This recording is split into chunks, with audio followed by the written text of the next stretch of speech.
The day my son drove me to my father's funeral, I noticed my wife hadn't packed a bag. I didn't say anything. I was tired, the kind of tired that has nothing to do with sleep. 40 years I'd worked, saved, held things together with both hands, and now my father was gone, and I was sitting in the passenger seat watching my wife adjust her lipstick in the visor mirror, while my son navigated the highway in silence. She wasn't coming to the burial. That's what she'd said that morning, quietly, like it was nothing. She had a meeting, something she couldn't reschedule. She'd come to the service and then leave. I nodded and didn't argue. I'd stopped arguing about things like that some years back. The church smelled like old wood and cold air, the kind of place that doesn't apologize for making you feel small. I sat in the front pew and looked at my father's casket and thought about the last time I'd spoken to him. He'd said, "You're too patient, son. Not every silence is worth keeping." I hadn't understood what he meant then. After the service, she pulled me aside near the side door. People were still filing out, shaking hands, offering the small, quiet words people offer when nothing adequate exists. She put her hand on my arm and looked up at me with an expression I'd seen before, composed, careful, already somewhere else. "I need to talk to you about the estate," she said.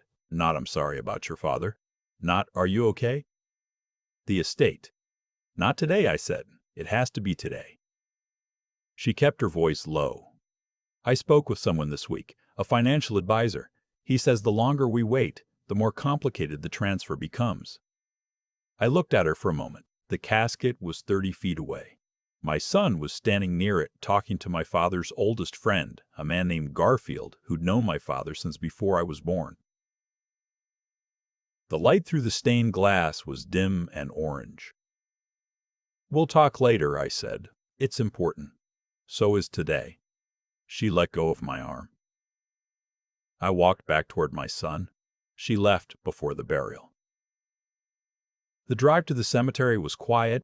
My son asked if I was all right. I told him yes.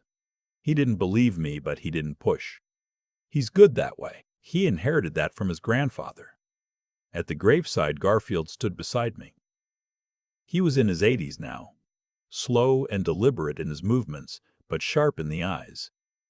He'd been a contracts attorney for most of his career before retiring. I'd always liked that about him. He saw documents the way other people see faces. "Your father told me a few things," he said quietly while the pastor spoke. "About what?" "The house." He looked at me sideways. "The deed was changed last month." "Did you know that?"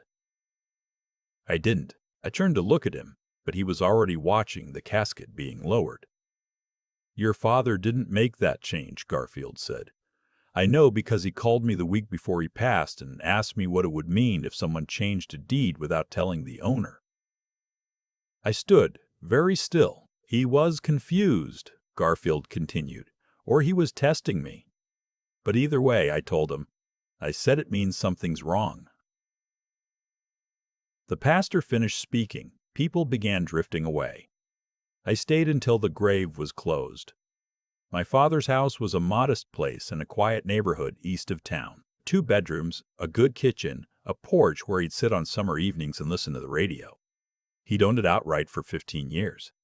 Paid off the mortgage himself, early, with the satisfaction that I'd always admired. That evening, I drove there alone. I stood in the kitchen for a while looking at the things he left exactly where he always kept them. His coffee mug. A yellow notepad by the phone. A folder on the counter tucked under a glass of dried pens, the kind of storage that looks like clutter but is actually deliberate. I opened the folder. Inside were copies of papers I didn't recognize, a deed transfer, a handwritten addendum, a signature at the bottom that looked like my father's but wasn't quite. The way a copied signature never quite sits the same as the original. Too smooth. Too consistent. My father's hands had shaken in the last 2 years. I stood there for a long time. Then I called Garfield.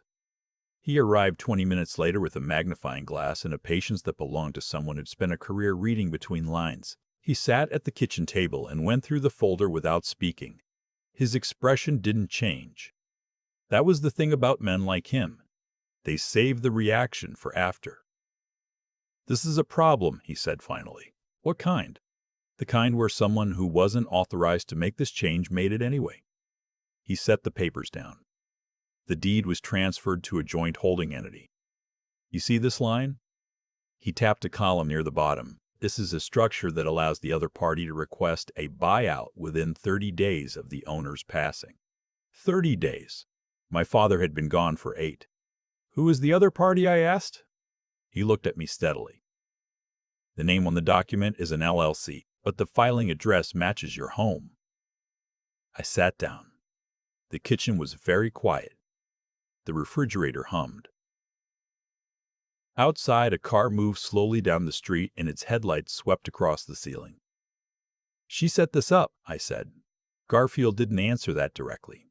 He was a careful man. He said, "Someone set this up about 6 weeks ago." 6 weeks ago, I'd been working, traveling twice for a consulting project. I'd been home on weekends, present but distracted. My father had been declining, and we'd all been managing that in our own quiet ways. I trusted that things at home were being tended to. I had trusted her. "What do I do?" I asked. He folded his hands on the table. "Tonight, you don't do anything. Tonight, you grieve your father. Tomorrow, you call me, and I'll give you the name of a property attorney I trust." I nodded. "And one more thing." He picked up the folder and held it out to me. "Take this. Keep it somewhere she doesn't have access to." I took the folder. It was lighter than it should have been for something that had just changed everything. I didn't sleep well. I lay in the dark next to my wife and listened to her breathing, slow and even, the sleep of someone with a plan already in motion. I thought about the word trust, how it doesn't announce itself, how you extend it quietly over years in small increments, each one invisible until they're all gone. In the morning, she made coffee and asked how I was feeling. "Tired," I said. "That's normal after a loss," she said reasonably, warmly, the way she said most things. I watched her move around the kitchen. I noticed her phone face down on the counter. I noticed the small notebook by the fruit bowl, the kind she used for lists and appointments. I noticed the name at the top of the last visible page, Prescott and Price, Financial. I didn't say anything. I poured my coffee and went to sit on the porch. The property attorney Garfield recommended was a woman named Baines. She was in her early 50s, direct, with an office that smelled like legal pads and old coffee. She sat across from me and went through the deed documents without expression, the same way Garfield had. All the information contained, waiting to be useful. "This is a fraudulent transfer," she said. "The signature appears altered, and the filing bypasses the witness requirements for this type of property in this state." "Is it reversible?" "Yes, but it needs to be challenged before that 30-day window closes." She set the papers down. "That gives us 22 days. What will that process look like?" "We file a complaint. We request the original notarized deed from the county records office. We flag the discrepancy to the registrar." She paused. "I'll also need to know if there are other accounts or assets that may have been affected." I thought about the accounts, the joint accounts, the savings we'd built together, the consulting earnings I routed through a shared financial platform for simplicity.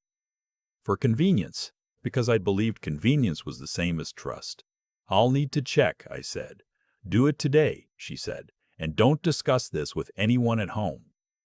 I drove to the bank that afternoon and asked to speak with someone about account activity. The representative was young, careful, the type who chose words the way people choose which lock to use. She pulled up the accounts on her screen and clicked through with practiced efficiency. "Is there a specific time frame you're concerned about?"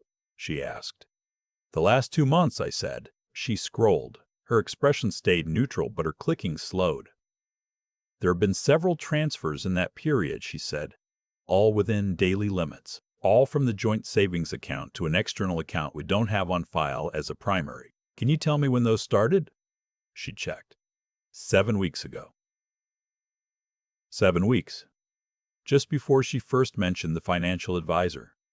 Just before I'd started traveling for the consulting project. The timing wasn't coincidence. It was scheduling. I'll need printed records, I said. Everything within the past 90 days. She excused herself. I sat in the quiet chair and looked at the lobby and thought about the word preparation. How it can look exactly like partnership until you see the direction it's pointing. That evening I called my son.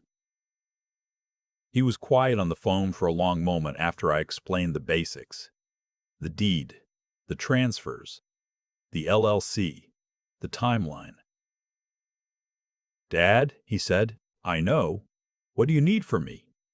"Nothing yet," I said. "Just wanted you to know." Another pause. "Does she know that you know?" "No." "Good," he said. He sounded like his grandfather in that moment. Calm, precise. "Keep it that way." I told him I would. That night my wife sat across from me at dinner and talked about small things. A neighbor's renovation. A show she'd been watching. She asked if I'd heard from Garfield again. "Just checking in," she said. Old men can sometimes misremember things. I said I hadn't heard from him. She nodded and passed the bread. 3 days later, Baines filed the complaint. I wasn't there when it was submitted, but she called to tell me it was done. Concise and clean. The county records office would compare signatures. The registrar had been notified of a potential irregularity. The 30-day clock hadn't run out. "She'll find out," I said. "Yes," Baines said. "Probably within a week. When she does, do not engage. She'll want to talk." "They always do," Baines said. "That's when people say the things that become exhibits." I understood. That weekend, I went back to my father's house. Not for any legal reason, just to sit. I made coffee in his kitchen with the same old pot, the kind that takes too long and makes too much.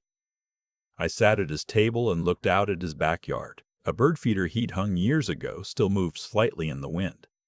My father had been a man who kept his word quietly, not loudly, not with declarations. He just did what he said he'd do and didn't do what he said he wouldn't. I'd tried to be that kind of man. I still believe that's what I'd been. He'd been right, though. Not every silence was worth keeping. She found out on the Tuesday. I was home when she came in. She set her bag down and stood in the doorway of the study where I was reading. Her expression had shifted. Not angry, controlled, the kind of face people wear when they've been rehearsing. "I got a call from the county," she said. "I know. You filed a complaint." "My attorney did," I said. "Yes." She was quiet for a moment. Then she said, "You should have talked to me first." "I tried," I said. "At your father's funeral. You said it wasn't the time." She blinked once. A small thing, but I noticed it. "That's not fair," she said. "Maybe not," I said, "but it's accurate." She crossed her arms. "What exactly do you think happened?" "I think a deed was altered without my father's full understanding. I think money moved from accounts it wasn't watching. I think someone planned for a future where I was a problem to be resolved, not a partner to consult." Her jaw tightened. "You're being dramatic." "I'm being specific," I said. Daniel explained the structure. Daniel. I said the name carefully. "He advised you to transfer property before the owner died and move savings into accounts I don't have access to. I'd be curious what he calls that." She looked away. A small movement, but enough. "I was protecting us," she said. "From what?" "From what always happens when families fall apart over money." I looked at her for a long moment. The light in the room was low. Late afternoon. The kind that makes everything look older than it is. "That's what you were afraid of," I said. "Someone doing to you what you were doing." She didn't answer. "I'm not here to punish you," I said, "but I'm not going to disappear either." The following weeks moved slowly, and then all at once. Baines secured the original deed. The registrar confirmed the discrepancy. The transfer was rolled back. My father's house returned to what it had always been, his property, now entering probate as it should, with proper documentation, proper process, proper witnesses. The financial transfers were a separate matter. The bank cooperated once Baines submitted the formal request. The external account was traced. The amounts were catalogued. What she'd moved was significant but recoverable. Not all of it had cleared. Some was still pending when the freeze went into place. Daniel, the advisor, sent a letter through his LLC saying he'd provided only general guidance and assumed all instructions were mutually agreed upon. It was the kind of letter written by someone who'd done this before and knew exactly how far to retreat. My son came to visit one weekend. We sat on the porch and drank coffee and didn't talk much. He asked if I was okay. I told him I thought so. He said his grandfather would have been proud. I didn't say anything to that, but I thought about it for a long time after. She moved out on a Thursday in October. I wasn't there when it happened. I'd gone to Garfield's for the afternoon, by design, not avoidance. When I came home, half the closets were empty, half the shelves. She'd been precise about it. Took what was hers, left what wasn't. There was a kind of dignity in that, even now. On the kitchen counter there was a single envelope. Inside was a handwritten note. 4 lines. I started planning for the wrong outcome. I should have talked to you. I don't expect forgiveness. I hope you're well. I folded it and put it in the drawer next to my father's folder, not because it resolved anything, but because it was honest, and honest things deserve to be kept. My father's house sold in the spring. I went through it carefully before the closing, room by room, the way you do when a place has held someone you loved for a long time. I took the coffee mug, the yellow notepad, a photograph from the hallway of the 2 of us at my college graduation, both of us squinting into the sun. Garfield came by the afternoon of the closing. We stood in the empty kitchen one last time. Your father would have handled it the same way, he said. Quietly? I asked. Correctly, he said. Outside the day was clear and cool. I locked the door for the last time and handed the key to the new owners. A young couple, nervous and hopeful in the way young couples are when they don't yet know everything. A house will ask of them. I wished them well and meant it. In the months that followed, the divorce moved through its legal channels slowly and without drama. Settlements were reached. Documents were signed. Each signature I added was deliberate, fully named, fully present, the kind that couldn't be questioned later. I walked more steadily by then, not a metaphor. I'd had a hip issue unrelated to all of this that my doctor had been telling me to address for 2 years. I finally did. Recovery was straightforward, routine. I went to the appointments, did the exercises, came home and made dinner and sat on my own porch and listened to the quiet. My son called twice a week, sometimes more. I thought about my father often, about what he'd tried to tell me at the end and what I hadn't been ready to hear. Not every silence is worth keeping. He'd been talking about patience. I'd thought at the time about knowing when to speak up, but sitting in the evenings with the light go in gold and the neighborhood settling into itself, I understood something else he might have meant. Silence can be a hiding place. For others, yes, but also for yourself. For the things you don't want to acknowledge. For the patterns you've learned to call peace because the alternative is harder. I'd been patient for a long time, patient enough to call it a virtue. But there's a difference between endurance and clarity, and I'd spent too many years confusing the two. The documentation had mattered, the records, the timestamps, the printed statements, the folder kept in a place you couldn't reach. All of it had been necessary. But what had really changed things was simpler. I had stopped pretending not to see. The last message I received from her came on a gray November morning, nearly a year after my father's funeral. A short email. No subject line. I hope you found some peace. I'm working on it myself. I read it once. I didn't reply. Not because I wished her harm. I didn't. But some doors, once they close, don't need to be opened again to be understood. I closed the laptop and went to make coffee. Outside, the yard was quiet. A single bird sat on the old feeder I'd brought for my father's house and rehung by the window. It stayed there for a long moment, then lifted into the gray sky without hurry. I watched it until it was gone. Then I poured my coffee and sat down. The room was still. The morning was mine.